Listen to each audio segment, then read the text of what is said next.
District 50 was born out of District 25. The dividing line is the DFW airport. And everything west of the center of DFW airport is 25. And then District 50 is on the east side all the way to Louisiana. There's the northern part of Louisiana that's part of District 50. Before the split, the district went all the way.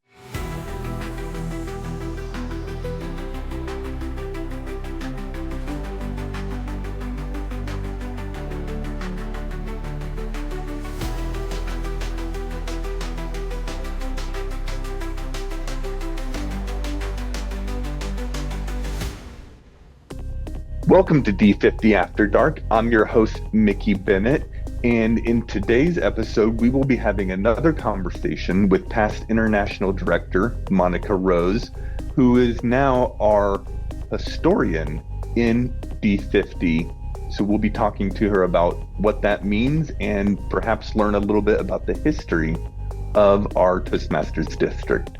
Stay tuned. Monnica, welcome back to D50 After Dark. Thank you, Mickey.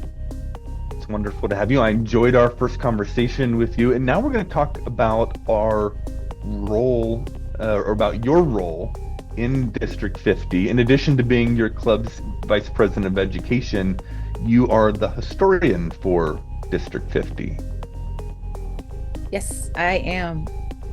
So what does that mean? Because in all my years of Toastmasters, I've never heard of there being a district historian. Is this something just special that D50 is doing? Is this a new thing in Toastmasters? Is it something that's always been around? We just haven't done it yet. What's the deal? It's been around in other districts that I know of, but in particular for District 50, there has been a history, and it was on the District 50 website. District 50 goes back to 1994 was when it actually was born from District 25. There was a history on the website, but for some reason during the district director transition, the history was removed from the website. Not removed because someone wanted it to be, but because of technology, it was something that needed a little bit more work. So I noticed that it was gone, and to me, of the years that people had served as district governors and district directors, our history is rich, and I wanted it back up there. So I may seem a little, the introvert side of me might enjoy not being confrontational, and I wasn't confrontational, but I mentioned something to one of the district directors at the time. So there was a focus on making sure that our members, our newest members, our former members, and some of our sages got a chance to see that history back on the website. So because, when you raise your hand and give a suggestion and you comment that something needs to change, you also get the task. And guess what? I got the task of district historian. So it was a delight to look at the job and see what we could do to make sure that our members knew the rich history, where we came from, and who were some of the leaders involved in leading, from the senior three that we talked about earlier in my first recording. Members knowing who served before gives the newest members an opportunity to look for mentors, to ask questions, find resources, to have someone to walk along their Toastmaster journey with them if they're confident enough to ask for a mentor. So I looked at the project, and there were so many moving parts. I created it into an HPL. So I'll get a chance to get high performance leadership credit for a task with the help of some friends. And this will go to my 4th DTM. Not that I needed to have all of that, but if I'm doing the work, I might as well get the credit. So this is my 4th DTM, but it will be my first Pathways DTM. So I'm really excited about that. So this district, go ahead. Well, I was going to say the great thing about making it an HPL is it's not just about getting the credit for doing it, but it'll give you a template, a structure for navigating through the project and making sure you learn from it and you have people there to support you. Absolutely. Yes. Thank you. And so let me remember to write that down. I want to talk a little bit about that HPL if we have time, but the HPL was the purpose of getting all of the information, because in anything we do, everyone learns in the process and we all can contribute in our way. So this was a high performance leadership project. We found more information by asking some of the people who had served before. So some people on the team have been members for 30 years or so, or 40 years in Toastmasters. And we are blessed to still have available to tap into. Pauline Shirley was one of the, I think she was the second international president that was a woman for the organization in over 100 years. So we have that honor. Also, Alice Wilhoit was the first district governor for District 50 in 1994. And I have her in my phone. I can say when I call, she knows who I am. But our members in the district, we wanted to make sure that every past district leader was on the website again, all the way from Alice Wilhoit to now Denise Castile. So Kimberly is now an IPDD, and she's on the IPDD page, the immediate past district director. But that's how the historian came about. I think my lifetime on that role will still be maybe a few more years, because I hope to have someone come in and support me. That way I can transition off and they can take over into the historian part. That goes a little bit to the longevity, but have I answered you fully on that? Yeah, I think so. I think in short, you went to someone and said, "Why don't we have a historian? We need a historian." And they said, "Monica, you're right. How about you be our historian?" And you said, "Okay, I guess that's fair." Yes. So you mentioned the website a couple of times. So I'm just guessing here, is it accurate to say that the main product of the historian is some kind of document or page on the district website? It's a collection of information for members to go to. So there's more than the past district directors and governors that have served. What we hope to, that's what's out there now, but what we hope to finish the project on our scope that we wanted to complete was to have the past district governors or directors, and then we want to show the past international presidents that were members of District 50, then international directors, region advisors. There is an accredited speaker, only one, that's from District 50. So we want to highlight her. And then all of the members that have gone on as world champion of public speaking, whether they won the title or they were finalists. So these members are still walking around us, and somebody might be interested in taking the accredited speaker side of, that's like the higher level of the distinguished Toastmaster, because it's an accredited speaker form. Well, we have one member here, so that's a closer person than basically going out to reach out to any of the other accredited speakers, because they're right at home. We can drive to see each other. We can have coffee at Starbucks, but we want to make sure that that extra content is there for our members to see that history. Very cool. So after our interviews, maybe you can share with my producers links to where our listeners can find this information online. Absolutely. And there's Very also one other component in the history. There's hopefully no one person that has all of the District 50 history. So what we want to do, we also have in that message, we posted one out on the District 50 website on Facebook. On that link, it's two separate links I'll share with your producers, is to also have members share back if they have stories or pictures of them winning different contests. We also want to know who our Heart of the District 50 is, or who won for area area governor or area director. I'm crossing those two titles together because that's still part of the history from 1994.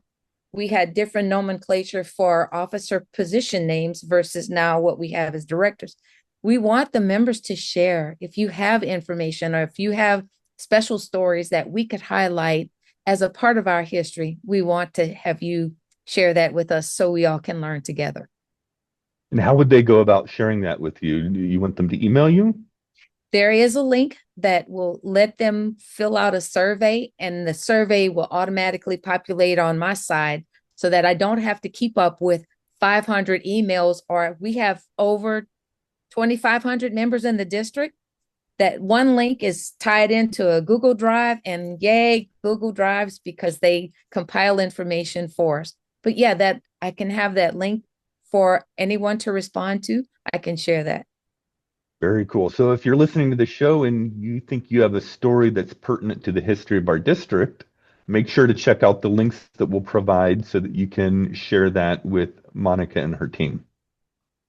So you mentioned earlier the beginning of the history of D50, which is a split from D25. For those of you who don't know, District 25 is a district that's to the west of us, maybe northwest a little bit. It includes Benton and Fort Worth. Is that correct? Yes. Yeah, and at one point it included Dallas, and it got big enough they decided that they could split it through a redistricting process, correct? Yes. Yes. Let me show it a little bit more on the what I gathered. Now I have a little bit of photographic memory, but I'm not really sure. I've got to read it maybe once or twice more. But District 50 was born out of District 25. The dividing line is the DFW airport. And everything west of the center of DFW airport is 25. And then District 50 is on the east side all the way to Louisiana. There's the northern part of Louisiana that's part of District 50. Before the split, the district went all the way to Arizona. And because it was so large, geographically large, there were pockets where there were opportunities to add more clubs. And different people would come from all parts of that area, from all the way from Arizona, all the way to the state line of Louisiana, would travel. They traveled miles to go and build the clubs in certain cities. And by the time there were so many clubs, to not have people drive so far, the district was split into several different districts. So 25 had one big pocket, but still it was still growing and too large to manage. In Toastmasters International, if a district has more than 225 clubs, they are eligible to take a split. So that says at that time, that's how many clubs they had in that in the district at the time. So yes, that is correct. I was trying to remember.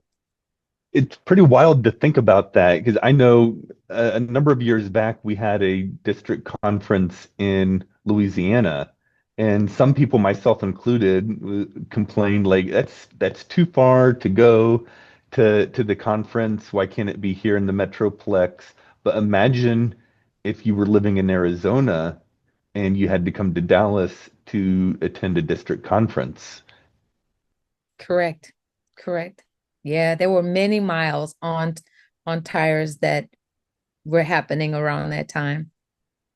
So that's really what happened. And there's history that we looked at District 25 to grab some of that to put on our history. There's also a tab on the D50 Toastmasters website that will give more of that in words. There's not a pictorial area on the geography there, but there's more words on that. Yeah, and so to go to the other end of the story, I understand we're in the middle, or we just experienced another very important redistricting.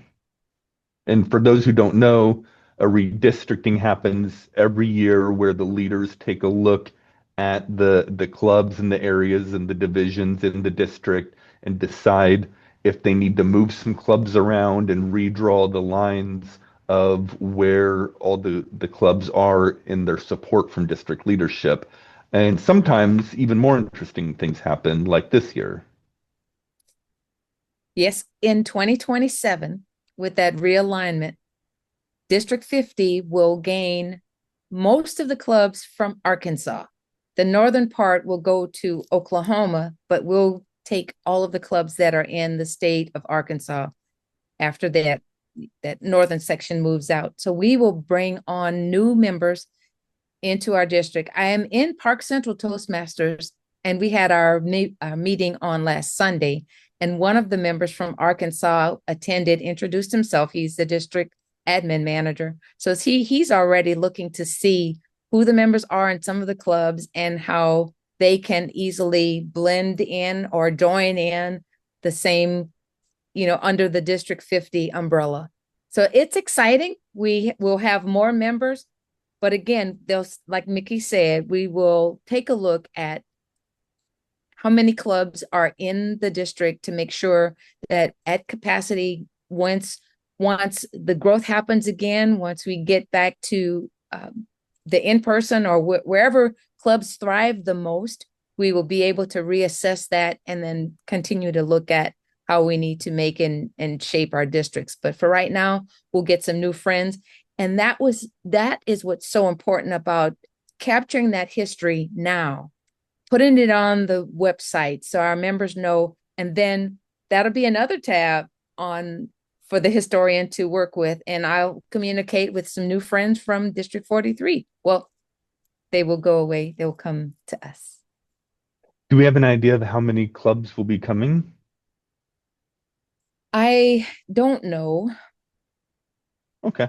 Don't But know. it'll be dozens at least. So that'll definitely mix things up. And you mentioned 2027. So we're just now beginning the Toastmasters year that goes from July 2025 to June 2026. So I take it it'll be 2 years from now that this will take effect. Yes, yes. I don't know all of the details, but I do know that the alignment happened and it's in the board process of approval right now. Some of the final reports are happening.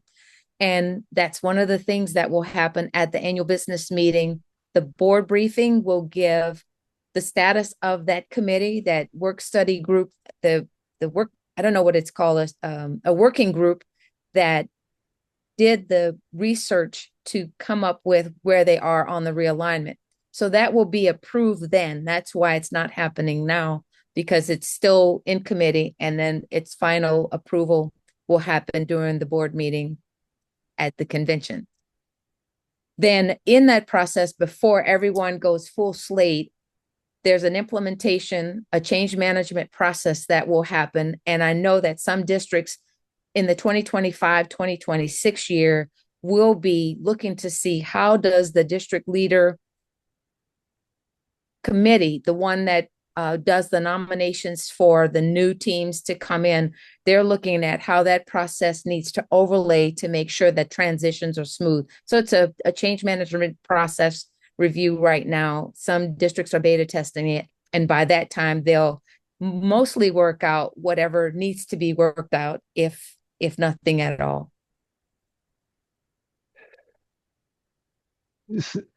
One thing that this makes me think of, when I was an area director, I was in the Vista division. And I think at some point that's the division that disappeared or was removed from and today do we have a Vista division? No, no.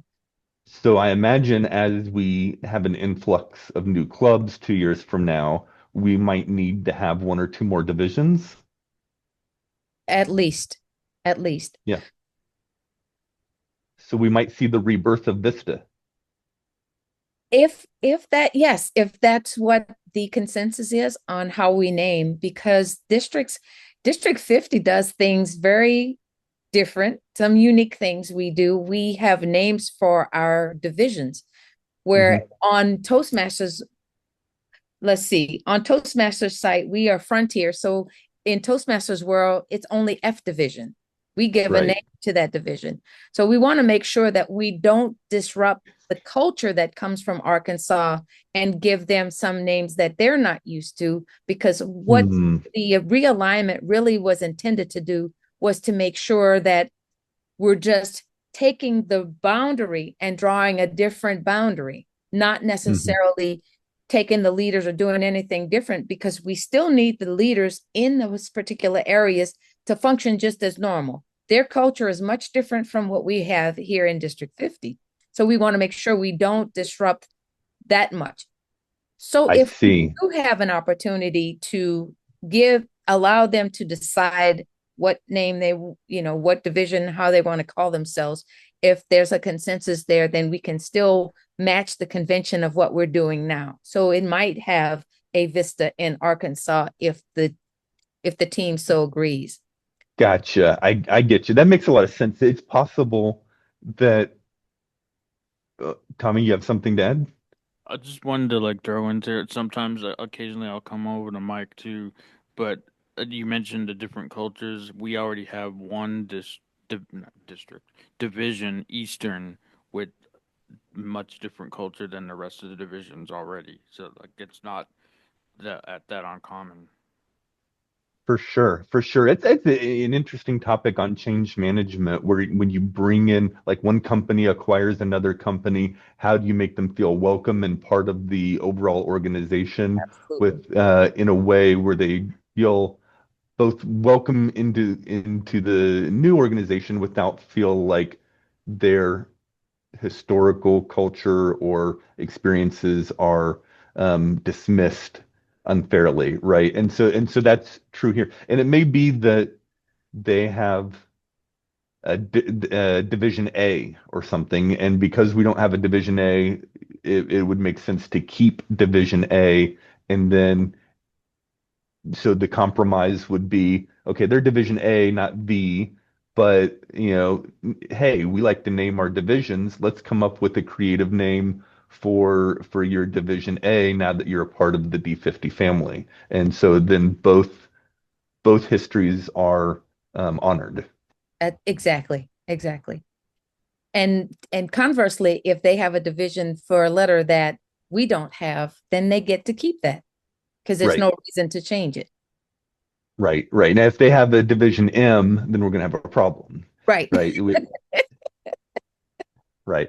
Okay. All right. Well, this is pretty interesting. I'm eager to see what you're able to accomplish with this reinvigorated role of district historian. And hey, perhaps we can have you back on the show as you continue to explore and document the history, and maybe even bring one of these significant members from our history on the show, and we can all talk about that point in District 50 history. That'd be great. That could be fun. All right, Monica, thank you so much for joining us today and sharing with us what you're up to with the historian role. And for our listeners, oh, wait a second. Before we do that, before we sign off, you had mentioned you wanted to talk a little bit more about the HPL. Is there anything you wanted to add about your HPL or the historian role in general before we wrap up? Well, no, you know what? I can change it, hold it for leadership development, because that would be a good segue into that.